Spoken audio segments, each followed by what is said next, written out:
मेरे बच्चों, पढ़ाई वढ़ाई कैसी चल रही है? सब ठीक है? आइए हम अपने टॉपिक पर चर्चा करने वाले हैं। हमारे पास समय कम है। हमने अपने निश्चित समय में से कुछ समय हमने आज आप लोगों के लिए निकाला है, क्योंकि आपकी तैयारी जितना महत्वपूर्ण आपके लिए है उतनी ही महत्वपूर्ण हमारे लिए भी है। आप निरंतर हमारे वीडियो देख रहे हैं, इसकी हमें खुशी है। अपनी तैयारी में लगे हुए हैं, ऐसी हमारी आशाएं हैं आप लोगों से कि आप लगातार अपनी तैयारी करते रहिए, अपनी कमियों को सुधारने का प्रयास करिए। आंकिक प्रश्नों को हल करने में ढेर सारी कमियां होती हैं आप लोगों में। उन्हीं कमियों को दूर कराना हमारा उद्देश्य है। तो आइए हम चलते हैं अपने प्रश्न पर। ये प्रश्न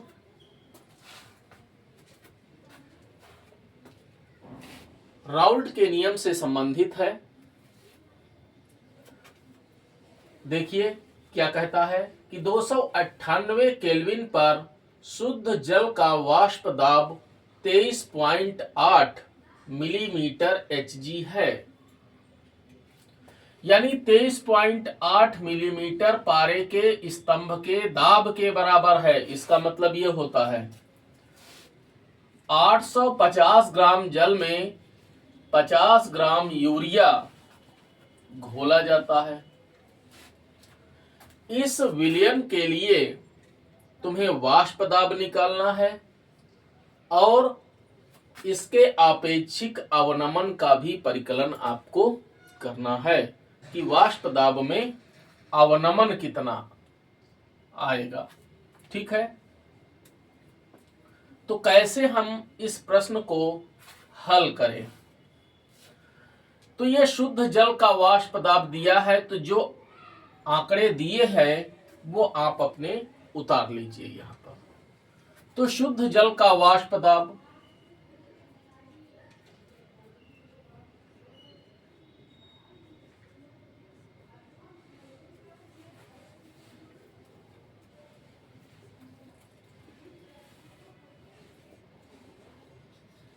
P0 से प्रकट करते हैं, जो कि है 23.8 मिलीमीटर Hg। अब जल विलायक है, यूरिया विलेय है। हम बार बार आपको बताते हैं जो घोला जाता है वो विलेय और जिसमें घोला जाता है वो विलायक होता है। जैसे चीनी आप पानी में घोल रहे हैं तो चीनी विलेय है और पानी विलायक है। तो जल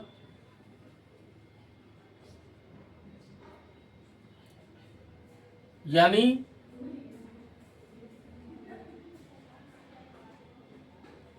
विलायक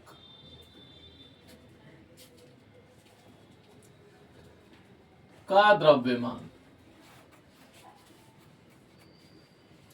विलायक के द्रव्यमान को कैपिटल W से प्रकट करना चाहिए, जो कि है 850 ग्राम।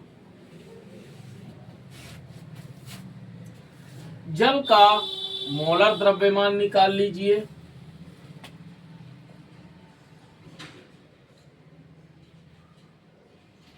जल का मोलर द्रव्यमान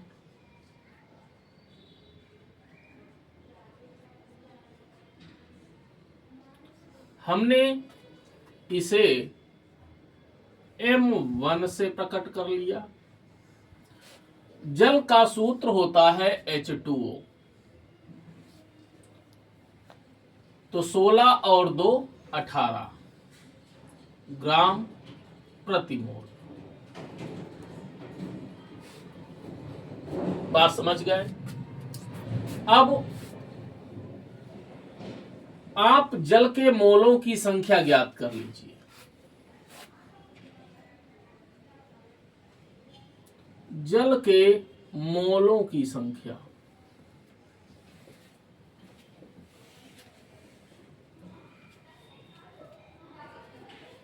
जिसे हम कैपिटल N से प्रकट करेंगे।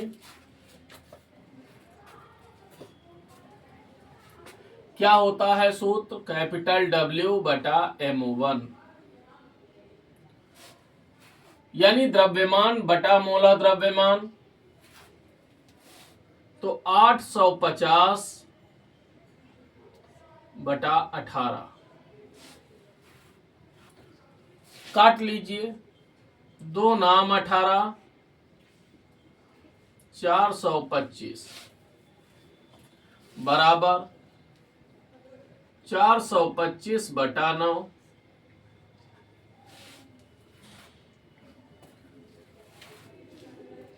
ये आ गया जल के मोलों की संख्या। आपको भाग नहीं करना है, दशमलव में आप ना निकालिए, ऐसे ही पड़ा रहने दीजिए।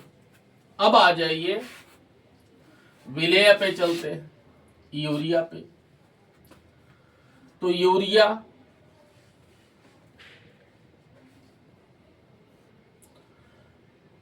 ये क्या है? विलेय है।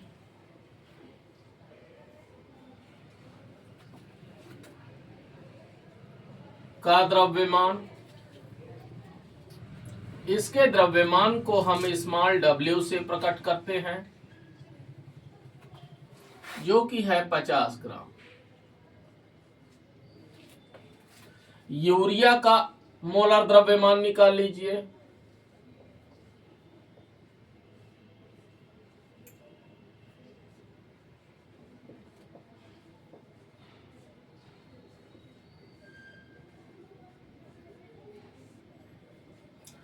जिसे हमने M2 से प्रकट किया। तो यूरिया का सूत्र दिया हुआ है, NH2CONH2।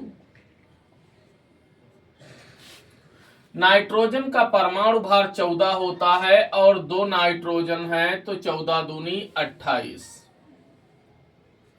प्लस हाइड्रोजन का परमाणु भार 1 होता है, 4 हाइड्रोजन है, तो +4 प्लस कार्बन 12 होता है परमाणु भार, प्लस ऑक्सीजन 16 होता है।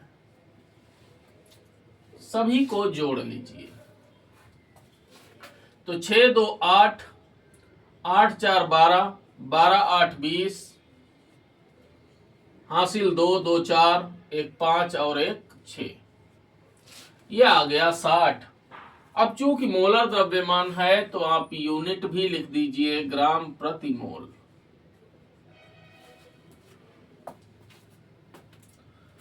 इतनी बात समझ गए। माना विलयन का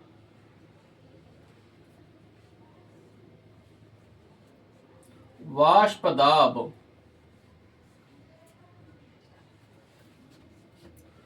P मिलीमीटर Hg है।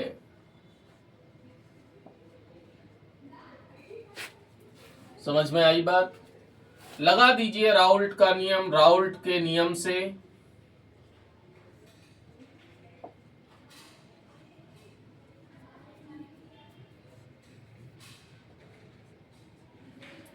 क्या होता है? P0 माइनस P बटा P0 इज इक्वल टू, कहता है कि वाष्प दाब में आपेक्षिक अवनमन विलेय के मोल प्रभाज के बराबर होता है। तो विलेय का मोल प्रभाज का सूत्र क्या होता है? N बटा N प्लस कैपिटल N, यानी विलेय के मोलों की संख्या बटे विलयन के कुल मोलों की संख्या। मान रख लीजिए, यह है 23.8 माइनस P बटा 23.8 बराबर स्मॉल n आपने निकाला है क्या? नहीं निकाला। ठीक, तो स्मॉल n भैया यहाँ पे इधर मैं निकाले लेता। यहाँ पे स्मॉल n का मतलब है यूरिया के मोलों की संख्या। यूरिया के मोलों की संख्या ये इधर निकाल लीजिए। यानी स्मॉल n बराबर स्मॉल w बटा m2 बराबर स्मॉल w है 50 बटा m2 है 60 बराबर आ गया 5/6। तो मान रख लीजिए ये हो गया 5/6 बटा 5/6 प्लस कैपिटल N आपने कितना निकाला? 425/9। 425/9। बात भैया समझ गए? तो ये हो गया 23.8 माइनस P बटा 23.8 बराबर 5/6 बटा, इसका लासा ले लीजिए तो 18 हो जाएगा। भाई 6 के पहाड़े में भी 18 आता है, 9 के पहाड़े में भी आता है। 3 से इसमें गुणा किया तो 5 तिया 15 हो गया प्लस 425 में 2 से गुणा कर दीजिए तो 850 हो गया। ठीक है, इधर मैं हल किए ले रहा हूं। तो 23.8 माइनस P बटा 23.8 बराबर निकाल लीजिए तो 5/6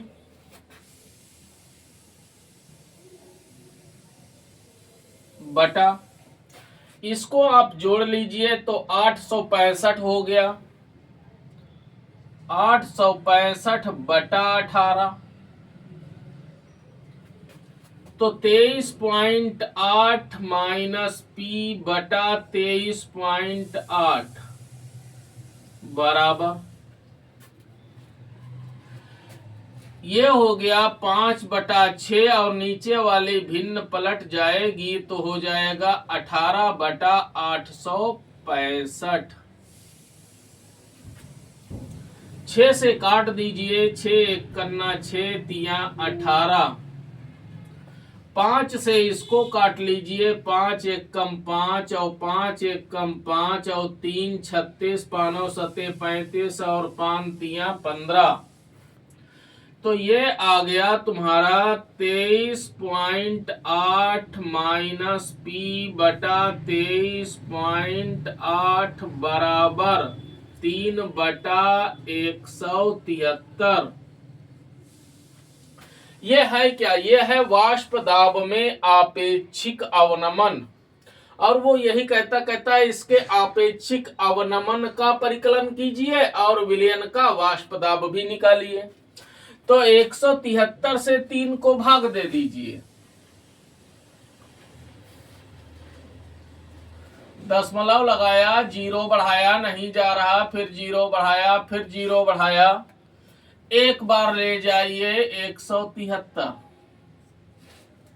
घटा लीजिए, 10 से 3 गया 7, 9 से 7 गया 2, 2 से 1 गया 1, फिर एक 0 बढ़ा लीजिए। अब 17 का पहाड़ा जो है 127 में पढ़ लीजिए, देखो कितनी बार जा रहा है। 17 सती 119।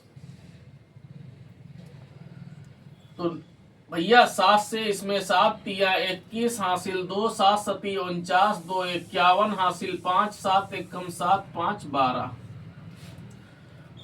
है। फिर घटा लीजिए, 10 से 1 गया 9, 6 से 1 गया 5, 0 बढ़ाया, ठीक है, 17 तिया 51, 3 बार जाएगा, बस छोड़ दीजिए। अब तो ये आ गया तुम्हारा 0.017, बस इतना ही ले लीजिए 7 तक, क्योंकि ये 5 से कम है अंक, हटा दीजिए उसको। तो 23.8 माइनस पी बटा 23.8 बराबर 0.017, ये इतना आ गया। अब इस 23.8 की इधर ले जाके गुणा कर दीजिए, तो 23.8 और 0.017। तो अब देखो, एक तरीका मैं बताता हूं, आप इसकी केवल 17 से इसमें गुणा कर दो। 17 है ना, तो 17 से केवल गुणा कर दीजिए।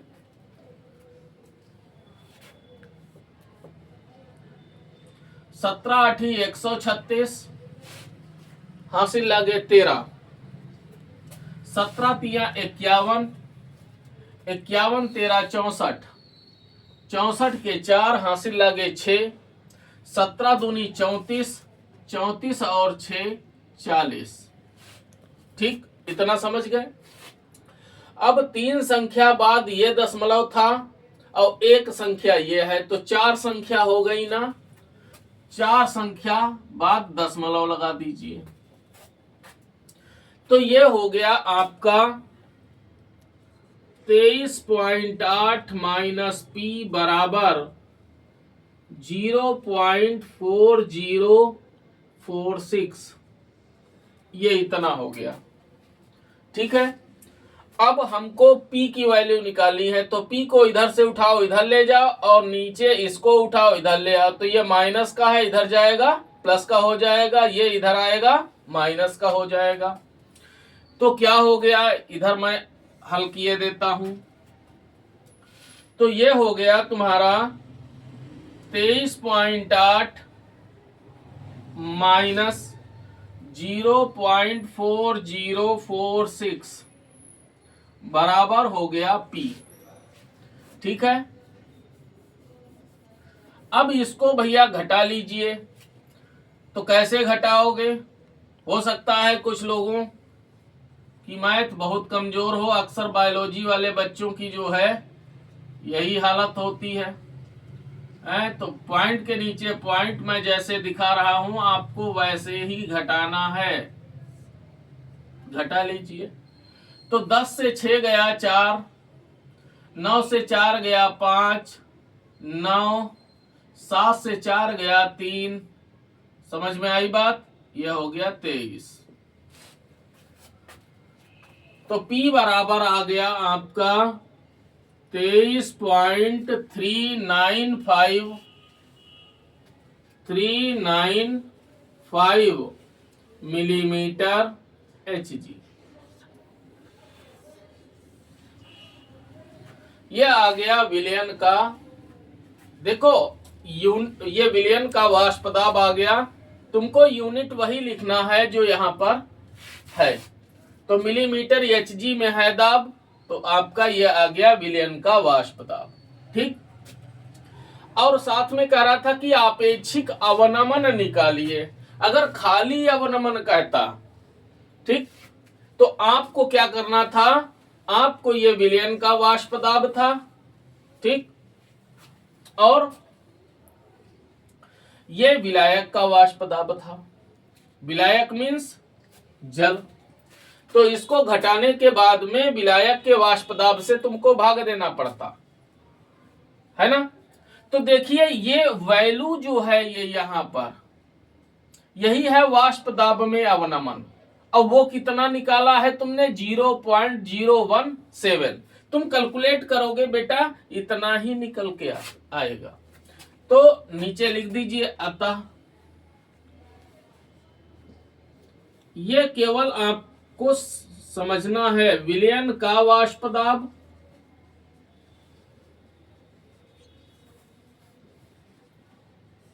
बराबर हो गया 23.395 मिलीमीटर Hg। ठीक है, अच्छा, वाष्प दाब में आपेक्षिक अवनमन,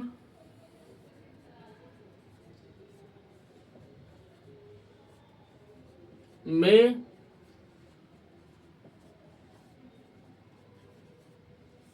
आपेक्षिक अवनमन बराबर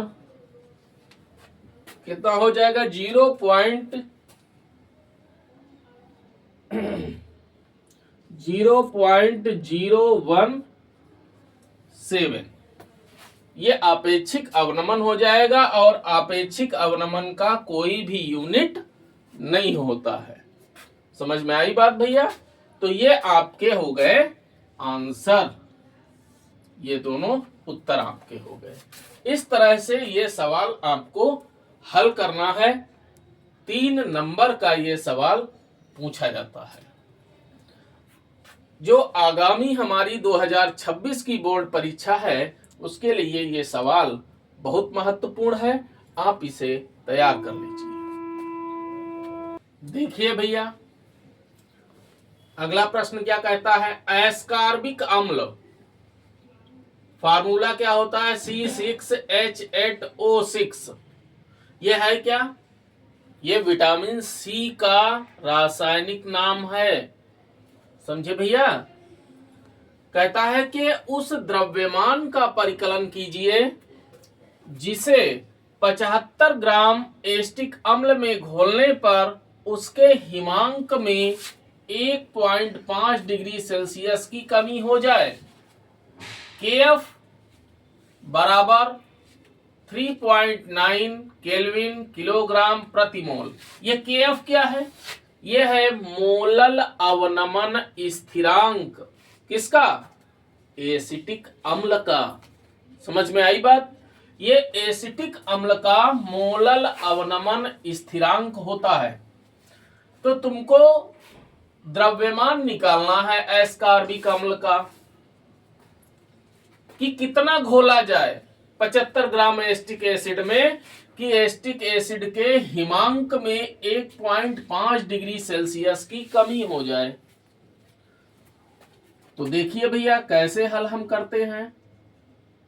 जैसे मैं हल करता हूं आप भी वैसे ही हल करने का प्रयास करिए ताकि कम समय में आसानी से हल हो जाए। समझ में आई बात?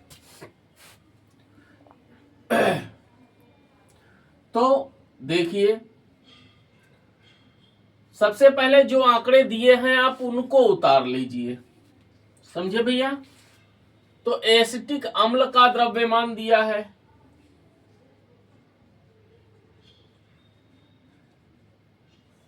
एसिटिक अम्ल क्या है? ये विलायक है। आप चाहें तो अलग अलग लिख लीजिए। ये हो गया एसिटिक अम्ल, ये क्या है? विलायक है। ऐसे भी लगा सकते हो।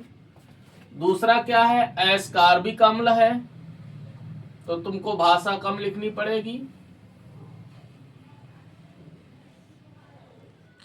एस्कॉर्बिक अम्ल है, ये क्या है? विलेय है।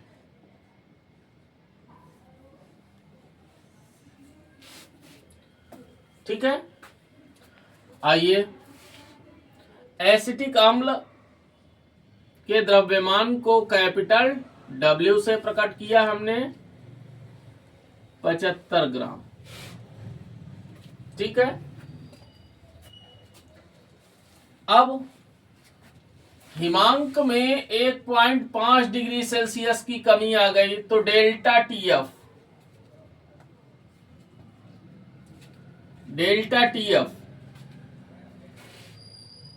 ये हिमांक में अवनमन, यानी हिमांक में कमी कहो चाहे अवनमन कहो एक ही बात है, जो कि है 1.5 डिग्री सेल्सियस।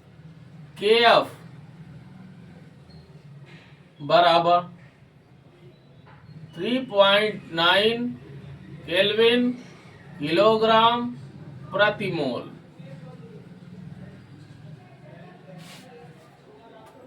समझे भैया? अब इधर आ जाइए। हमने मान लिया एस्कॉर्बिक अम्ल का द्रव्यमान जो है वो W है, तो सबसे पहले आप इसका मोलर द्रव्यमान निकाल लीजिए। ठीक, तो हमने M2 मान लिया, इसका मोलर द्रव्यमान। एस्कॉर्बिक अम्ल का सूत्र दिया हुआ है C6H8O6, इसकी सहायता से तुम्हें ज्ञात करना है। अब हो सकता है आपके दिमाग में ये आ जाए, सर M1 क्यों नहीं माना? भाई हम जो सवाल लगा रहे हैं उसमें विलायक के मोलर द्रव्यमान को M1 मान रहे हैं। ठीक, आप चाहे मान लीजिए, उसमें आप दे देंगे। देखो मानने की बात है ना। लोग जो है पत्थर में भगवान ढूंढ लेते हैं, तो मानना है। कोई जो है नियम नहीं है कि हम M2 ही मानेंगे। अरे नहीं भैया, आप विलायक का मोलर द्रव्यमान M1 मान लीजिए, विलायक का M2 मान लीजिए, कोई समस्या वाली बात नहीं है।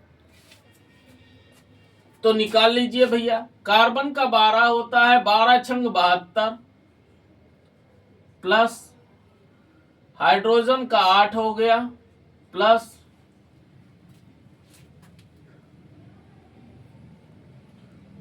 ऑक्सीजन का 16 और 16 छक्का 96। जोड़ लीजिए सबको। 8 2 10 6 16 के 6 हासिल 1 9 1 10 और 7 17, ये आ गया तुम्हारा 176 ग्राम प्रति मोल।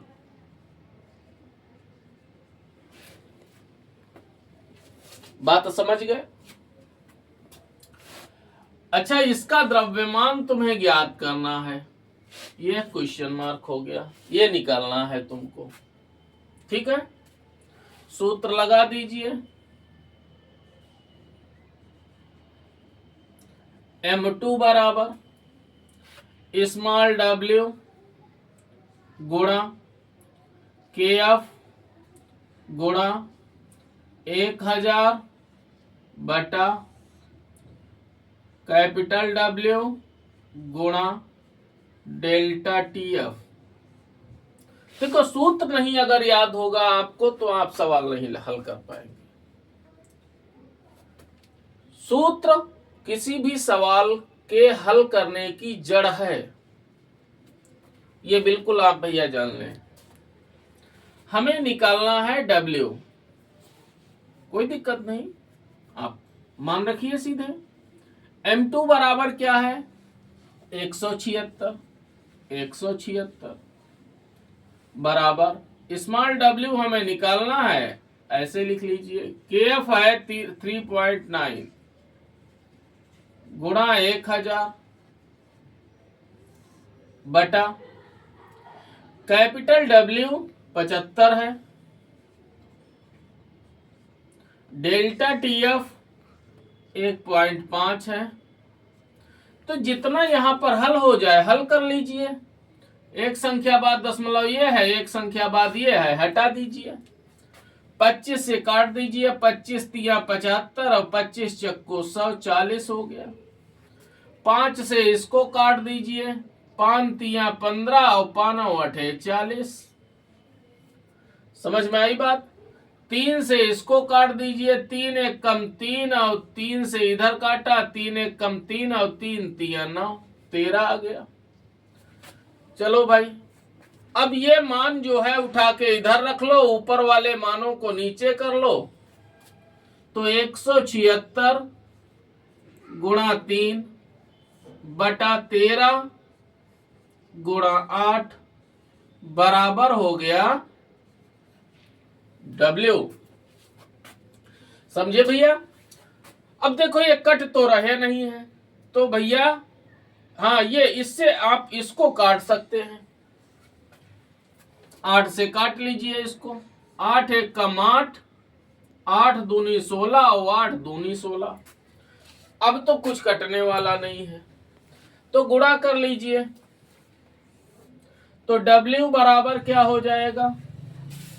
22 तिया 66 बटा 13। तो W बराबर, अब 13 से 66 को भाग दे दीजिए, तो 13 66, तो 13 पचे 65, एक बचा, दशमलव लगाया, जीरो बढ़ाया, नहीं जा रहा, फिर जीरो बढ़ाइए, फिर जीरो बढ़ाइए, तो 13 सती 91, 9 बचा, 90 हो गया, तो 13 सती फिर 91। वो एक ज्यादा है, कोई बात नहीं, वो इतना जो है वो ले लेगा। ठीक, तो ये आ गया तुम्हारा 5.077 ग्राम। समझ में आई बात? ये हो गया भैया आंसर। ये सवाल जो है 2 नंबर में पूछा जाता है, 2 नंबर का ये सवाल है। तो इस तरीके से आपको हल करना है। समझ में आई बात भैया?